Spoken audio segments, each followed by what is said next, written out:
मित्रों नमस्कार। आज हम लोग व्यंजन संधि के क्रम को आगे बढ़ाते हुए अनुस्वार संधि का अध्ययन करेंगे।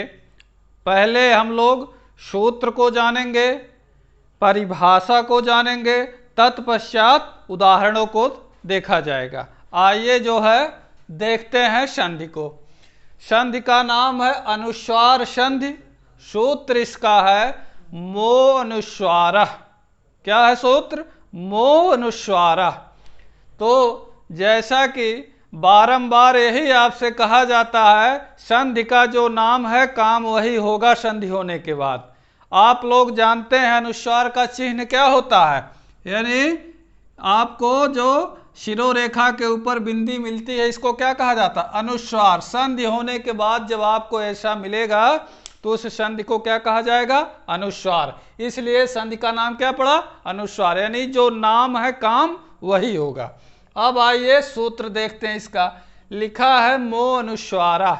यहाँ भी स्वर संधि जब आप पढ़ रहे थे तो पूर्व रूप स्वर संधि हमने कहा था कि एक चुटैया के बाद अगर अवग्रह मिले तो कौन संधि होगी? पूर्व रूप। यहाँ भी संधि हुई है, पूर्व रूप संधि है। ठीक, तो ये बना कैसे, थोड़ा सा इसको देख लीजिए। माँ था, जब माँ का रूप चला तो अब जाके षष्ठी विभक्ति में एक वचन में मोह हुआ, यानी माँ का, माँ की, इस तरीके से का की के रारी रे षष्ठी का चिन्ह।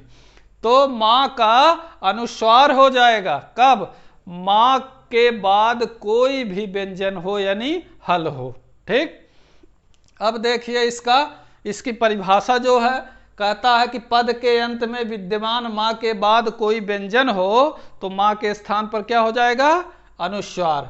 ठीक है, अगर कोई भी व्यंजन मिल जाए, माँ में हलंत हो यानी पद हो, कोई शब्द हो और उसके नीचे हलंत लगा हुआ है और उसके जस्ट बाद क्या मिले? व्यंजन कोई मिल जाए, तो उस माँ को हटा करके हमको क्या कर देना है? ऊपर बिंदी लगा देना है, यानी अनुस्वार कर देना है। ठीक, इतना इसका जो है काम है।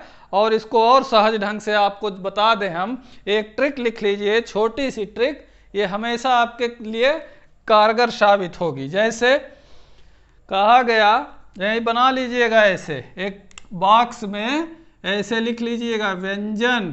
ठीक है, व्यंजन बिंदु, ऐसे व्यंजन बिंदु, यानी अगर माँ के बाद कोई व्यंजन मिल गया तो माँ का क्या हो जाएगा? बिंदु में बदल जाएगा, यानी अनुस्वार में वो उसका स्थान अनुस्वार ले लेगा उस माँ का, जो हलंत वाला माँ रहेगा। जैसे ही माँ के बाद व्यंजन मिला तुरंत उसको आप क्या कर देंगे? बिंदु में परिवर्तित कर देंगे, अनुस्वार में। ठीक, आइए अब उदाहरण देखते हैं इसके। जो है इसको आप बनाएंगे ऐसे व्यंजन बिंदु, और उदाहरण देखिए। जैसे पहला उदाहरण हम लिखे यहाँ, पहला उदाहरण हरिम धन वंदे, ऐसे लिखिएगा इसको साफ साफ एकदम, हरिम धन वंदे। ठीक, अब ध्यान से देखिए, पद है, हरि क्या है? एक पद है, शब्द है, और पद के अंत में क्या हमको मिला? यहाँ माँ मिला। देखिए यही कहता है मोह, यानी माँ का क्या हो जाएगा? अनुस्वार। कब होगा?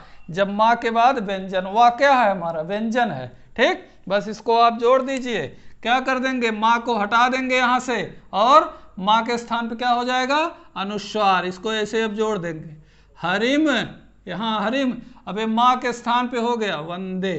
ठीक, ये बहुत ही आसान है और जो है यहाँ आपको बहुत कठिनाई नहीं होनी चाहिए पढ़ने में। व्यंजन बिंदु एक ट्रिक याद रखना है आपको। लेकिन कोई वाक्य है और वाक्य के अंत में अगर माँ जो है हलंत है, तो वहाँ आपको, जैसे यहाँ माँ हलंत मान लीजिए वाक्य में मिल गया, अभी उसको हम पूरा बताएंगे, तो वहाँ आपको बिंदु नहीं लगाना हो, ऐसे ही छोड़ देना है, वो आगे अभी बताएंगे। ये पहला उदाहरण देखिए, हरिम धन वंदे, माँ के बाद हमको क्या मिला? व्यंजन, तो माँ के स्थान पे हम क्या कर दिए? बिंदु लगा के छोड़ दिए, संधि हमारी हो गई। कौन संधि हुई? अनुस्वार संधि। ठीक, दूसरा उदाहरण कहा गया पुस्तकम पठति, इस तरीके से पुस्तकम, ये बहुत आसान है, पुस्तकम धन पठति। देखिए ध्यान से आप लोग, माँ के बाद पुस्तक एक शब्द है, पद है, और पद के अंत में माँ के बाद अगर व्यंजन हो तो माँ का क्या हो जाएगा? अनुस्वार। उसी पे हमको नियम पे चलना है। अब जोड़ दीजिए, क्या हो जाएगा? माँ हटेगा यहाँ से तो क्या हो गया? पुस्तकम, ऐसे कर दीजिएगा अनुस्वार, पठति, क्योंकि पा हमारा क्या है? व्यंजन है। ठीक, पुस्तकम पठति। इस तरीके से इसको आप करेंगे। आगे जो है अगला उदाहरण देख लीजिए, तीसरा कहा गया पत्रम लिखति। पत्रम लिखति, पत्रम धन लिखति, पत्र लिखता है, इसका मतलब ये होगा। ठीक, अब क्या करना है? वही प्रक्रिया एकदम। माँ के बाद व्यंजन मिला, व्यंजन जैसे व्यंजन मिला, व्यंजन बिंदु, तुरंत इसको क्या कर देंगे? बिंदु कर देंगे, पत्रम और लिखति। इस तरीके से आप इसको कर देंगे। संधि कार जो है यहाँ हो चुका। ठीक, अब आप बात थोड़ी थोड़ी जो है समझ में आनी चाहिए। अब देखते हैं, ये तो हुई व्यंजन की बात कि माँ के बाद अगर व्यंजन मिला तो तुरंत हम माँ को हटा करके क्या कर देंगे? अनुस्वार कर देंगे। ये पहली बात हुई। दूसरी बात, माँ के बाद अगर हमको स्वर मिल गया तब क्या करेंगे? तो उसके लिए आप लोग देख लीजिए क्या करेंगे, इसको नोट करते रहिए। ठीक, स्क्रीनशॉट लीजिए मोबाइल से, क्योंकि इसको जो है हम आगे आपको साफ करके बता पाएं। तो बात आई कि अगर माँ के बाद स्वर मिल गया तब हम क्या करेंगे? तो वहाँ आपकी इच्छा के ऊपर है संधि, यानी ऐच्छिक है। अगर आप संधि कर देते हैं तब भी ठीक है, नहीं करते हैं तब भी ठीक है। करने पे क्यों ठीक है और नहीं करने पे क्यों ठीक है? दोनों बात कही जा रही है। कर देंगे तो आपको लगेगा कि आप संधि पूरी तरीके से पढ़े हैं, नहीं करेंगे तो कोई बात नहीं है, ऐसा नहीं कि आप नहीं पढ़े। तो आइए देखते हैं। तो यहाँ आप लोग थोड़ा सा एक लाइन पहले लिखेंगे, इसके बाद हम प्रक्रिया आगे बढ़ाएंगे। तो लिखिएगा यहाँ कि माँ के बाद ऐसे बनाइएगा। ठीक है, माँ के बाद स्वर होने पर, ठीक है, स्वर या ब्रैकेट में अच कर लीजिएगा। अच का अर्थ भी क्या होता है? स्वर। ठीक, माँ के बाद स्वर होने पर हम माँ, उस माँ जो हलंत है, माँ में स्वर को जोड़ देते हैं। जो भी स्वर रहेगा उसको क्या कर देंगे? जोड़ देते हैं। ठीक है, इस तरीके से जोड़ देते हैं, और चाहे तो जोड़ देते हैं ऐसे करके, कामा लगा, चाहे तो वैसे ही रहने दे, वैसे ही रहने देते हैं। ठीक है, दोनों चीज है, आपके ऊपर है। ये ऐच्छिक है यहाँ करना। आप चाहें तो स्वर के सहारे अचहीनम व्यंजनम परेण संयोजते, यहाँ वो सूत्र नहीं लगेगा। ठीक, यहाँ क्या लगेगा? क्योंकि माँ है आधा, 11 स्वर हैं हमारे, 11 जब भी चाहे आप, जैसी कंडीशन हो आप जोड़ लीजिए। अगर आ मिल गया तो माँ पूरा कर लीजिए, ई मिल गया तो मी कर लीजिए, ए मिल गया तो मैं कर लीजिए। आइए उदाहरण देखते हैं, पहले इसको समझ लीजिए। माँ के बाद स्वर, अभी व्यंजन की बात थी तो व्यंजन मिला तो बिंदु कर लिए, और स्वर मिलेगा तो क्या करेंगे? स्वर होने पर हम माँ में, ठीक है, स्वर को जोड़ देते हैं। ठीक है, स्वर को जोड़ देते हैं, कामा चाहे तो ऐसे ही रहने देते हैं, कोई दिक्कत नहीं है। जैसे यहाँ उदाहरण देखिए, पहला उदाहरण इसका, जैसे कहा गया तुम धन अपि, ऐसे बनाइएगा, तुम मतलब तुम। ठीक है, तुम धन अपि। अब ये दो तरीके से इसकी संधि होगी। कैसे होगी? हम पहला तरीका जो है, हम दोनों तरीका यहाँ बता दे रहे हैं। आप इसको चाहे तो पहला कंडीशन तो ये है, तुम आप ही कर दीजिए, ये भी सही है।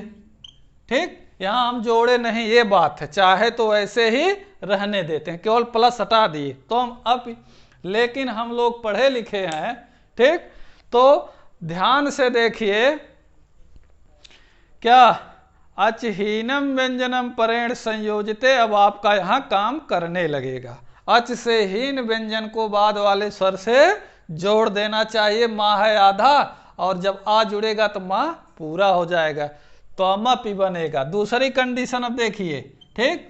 अब जब हम इसमें जोड़ेंगे तो माँ में आ जब पूरा जुड़ेगा, यहाँ देखिए माँ में आ जब जुड़ा तो माँ पूरा हो गया, तो अमपि, इस तरीके से, ठीक। संधि हमारी दोनों सही है। यहाँ पहली कंडीशन और दूसरी कंडीशन दोनों सही है। ये लगेगा कि आप जो है अच्छी तरीके से पढ़े हुए हैं, ठीक है। अचहीनम व्यंजनम परेण संयोजते से। एक आध उदाहरण इसके और देख लीजिए, जैसे कहा गया बालकम अपि, ठीक। दूसरा उदाहरण देख लीजिए, बालकम अपि, ऐसे लिखा गया है आपको, बालकम धन अपि। अब यहाँ भी वही दो कंडीशन बनेगी। कैसे, देखिए ध्यान से। पहली कंडीशन ऐसे हम लिख के बालकम, ठीक, और अप यहाँ बाहर लिख दिए, ये भी हमारा सही है, ठीक है। और दूसरी कंडीशन क्या बनेगी, बनेगी बालकम। अब माँ में आ जोड़ दीजिए, ऐसे देखिए, वही उसी सूत्र से, वही मंत्र जो बताया गया है बार बार, बालकमपि, इस तरीके से, ठीक।